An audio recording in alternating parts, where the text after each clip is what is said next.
اور گلے لگانے کے بعد ایک جملہ کہا، اے شیخ جواد تم نے مجھے بچا لیا، اگر تم نے مجھے اپنے رہنما کے بارے میں نہ بتایا ہوتا تو آج میری لٹیا ڈوب گئی ہوتی، آج مجھے نجات نہ ملتی۔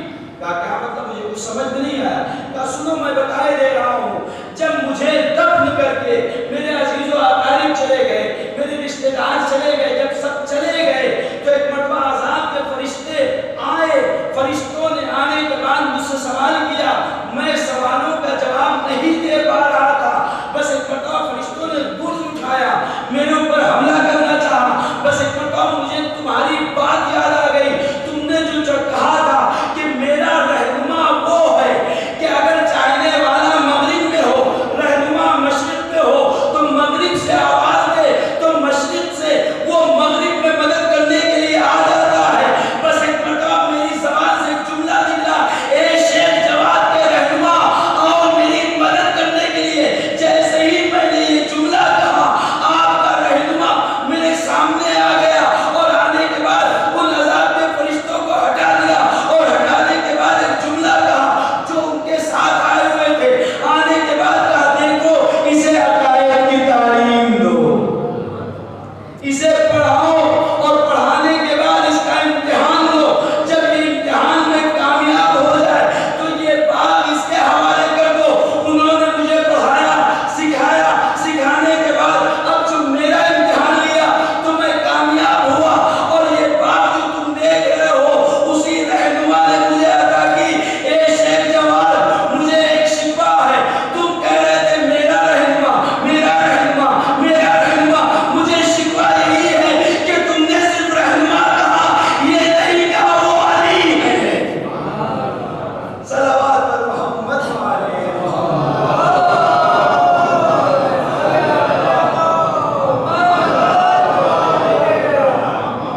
وہ کوئی اور نہیں، وہ علی ہے۔ تو میرے عزیزوں، محبت اہل بیت انسان کو نہ دنیا میں رسوا ہونے دیتی ہے، نہ آخرت میں رسوا ہونے دیتی ہے، کیونکہ واقعی محبت ہونی چاہیے۔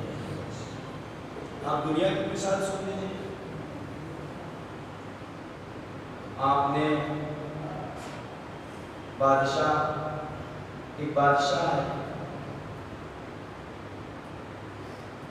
جو ہندوستان کو تازہ تازہ اس نے فتح کیا ہے، تازہ تازہ فتح کیا، اور یہ بادشاہ، اس کا ایک وزیر شیعہ ہے، مہدی،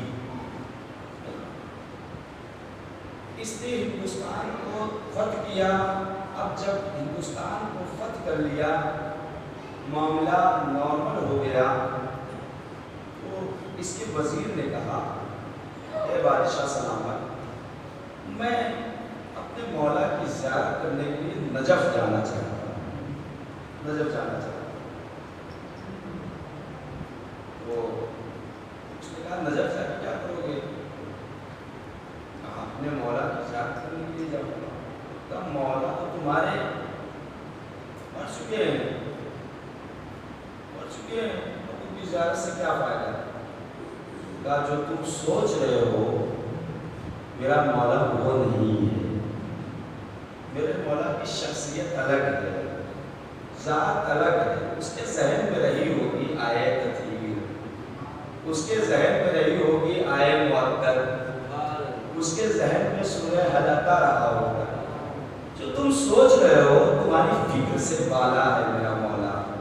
میرا مولا وہ ہے کہ اس کی قبر کے پاس نجس چیز جا نہیں سکتی۔ اچھا، اور کس طریقے سے سمجھایا اس نے مہدی نے بادشاہ کو کہ اس کے دل میں پیدا ہوا کہ میں بھی چلتا ہوں، امتحان لیتا ہوں اس کا۔ چاہنے والوں کا لوگ امتحان لیتے ہیں، لیکن جو در اہل بیت سے متمسک ہو وہ کبھی ناکام نہیں ہوتا ہے، ہمیشہ کامیاب ہوتا ہے۔ کہ تم نے کیا کہا؟ تمہارے مولا کے دربار میں نجس چیز نہیں جا سکتی۔ اس نے کہا شراب پیک کی جائے، شراب پیک ہوئی، نظر جانے کے لیے بھی تیار ہوا ہے، شراب پیک ہوئی اور اس کے بعد ایک کتے کو ہمراہ لیا، سپاہی کتے کو پکڑے ہو گیا ہے، شراب سامان میں رکھی ہوئی ہے، نکل